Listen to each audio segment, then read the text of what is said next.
दोस्तों अगर हम मोदी जी की बात करें तो उनके डायरेक्ट कांटेक्ट काफ़ी सारे बिजनेसमैन से हैं और वह उन बिजनेसमैन से टैक्स नहीं लेते हैं। वह अडानी से भी टैक्स नहीं लेते हैं, पर ऐसा विपक्षी दल बोलता है, लेकिन ऐसा है कुछ नहीं। दोस्तों ये सारी अफवाहें हैं। दोस्तों क्या अंबानी से सरकार 1 रुपया भी टैक्स नहीं लेती है? दोस्तों ऐसा लोग प्रश्न उठाते हैं।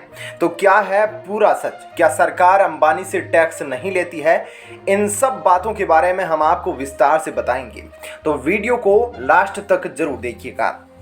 अंबानी से सरकार 1 रुपये भी टैक्स क्यों नहीं लेती? आखिर क्या है इसके पीछे का सच? दोस्तों आपको क्या लगता है दुनिया भर के ये अरबपति आखिर कितना टैक्स पे करते होंगे? आप ये कहेंगे आखिर उनकी कमाई तो जग जाहिर है, आखिर वे भला टैक्स की चोरी कैसे कर सकते हैं?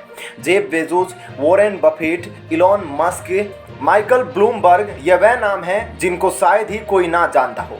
यह दुनिया के कुछ सबसे अमीर लोगों के नाम हैं। दोस्तों एक प्रो पब्लिका नाम की वेबसाइट ने यह लिखा है कि दुनिया के ज़्यादातर अरबपति बहुत ही कम टैक्स पे करते हैं, जितनी उनकी आय के हिसाब से टैक्स होना चाहिए उसके मुकाबले वे बहुत ही कम टैक्स पे करते हैं। भला ऐसा क्यों?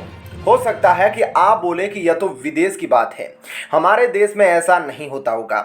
हमारे देश में तो सभी के लिए एक जैसा नियम है और टैक्स सभी को पे करना है। तो दोस्तों आज हम आपको इसी टैक्स के खेल के बारे में बताने जा रहे हैं, जिसे जानने के बाद आप भी खुद समझ जाएंगे कि किसी भी अरबपति से या पूंजीपति से सरकार उतना टैक्स क्यों नहीं लेती जितना वह आम जनता से लेती है। दोस्तों ये तो आप जानते ही हैं कि एक आम आदमी अपनी इनकम का 14% तक टैक्स देता है, लेकिन दोस्तों क्या आपको पता है कि देश के अरबपति अपनी कमाई का कितना % हिस्सा टैक्स में देते हैं? तो सुनिए, एक रिपोर्ट के मुताबिक साल 2014-2018 के बीच दुनिया के 25 रईसों ने अपनी आय का सिर्फ 3 से 4% ही टैक्स के रूप में दिया है। हालांकि हम ऐसा नहीं कह रहे कि सभी रईसों ने ऐसा किया होगा, लेकिन इस आंकड़े को भी झुटलाया नहीं जा सकता। जानकारों की माने तो अपनी इनकम पर अरबपतियों का पूरा कंट्रोल होता है, जबकि एक मिडिल क्लास फैमिली में सैलरी से टैक्स काट दिया जाता है। आपके पास कोई भी ऑप्शन नहीं बचता। सरकार उस व्यक्ति की आय पर टैक्स लगाती है, यानी कि जितनी इनकम उतना टैक्स। हालांकि इस थ्योरी के आधार पर अरबपतियों को उतना ही टैक्स देना चाहिए, लेकिन ऐसा कैसे हो सकता है कि वह कम टैक्स देते हैं? तो अब भारत की बात करें तो विदेशी निवेशकों के नाम पर भारत सरकार ने कॉरपोरेट टैक्स की दर घटा दी, जिसमें कॉरपोरेट टैक्स को 30% से घटाकर 22% कर दिया गया था।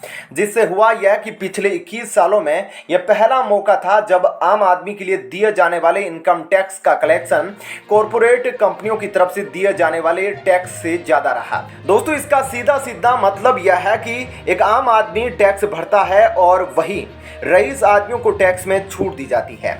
आपको बता दें कि दोस्तों भारत सरकार ने 1 जुलाई को पेट्रोल, डीजल और एटीएस यानी कि विमान ईंधन एक्सपोर्ट पर विंडफॉल टैक्स लगाया था, जिसमें पेट्रोल पर 5 रुपये प्रति लीटर एक्सपोर्ट ड्यूटी बढ़ाई गई थी। वहीं डीजल पर 12 रुपये प्रति लीटर एक्सपोर्ट ड्यूटी बढ़ाई गई थी। एटीएफ पर 6 रुपये प्रति लीटर सेंट्रल एक्साइज ड्यूटी बढ़ाई गई थी।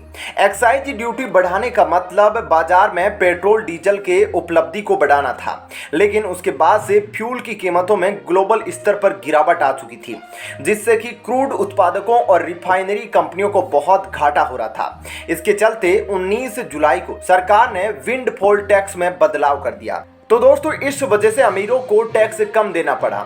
इस बारे में आप क्या कहना चाहेंगे? हमें कमेंट करके जरूर बताइएगा। साथ ही वीडियो पसंद आई हो तो इसे लाइक शेयर कीजिएगा। जय हिंद।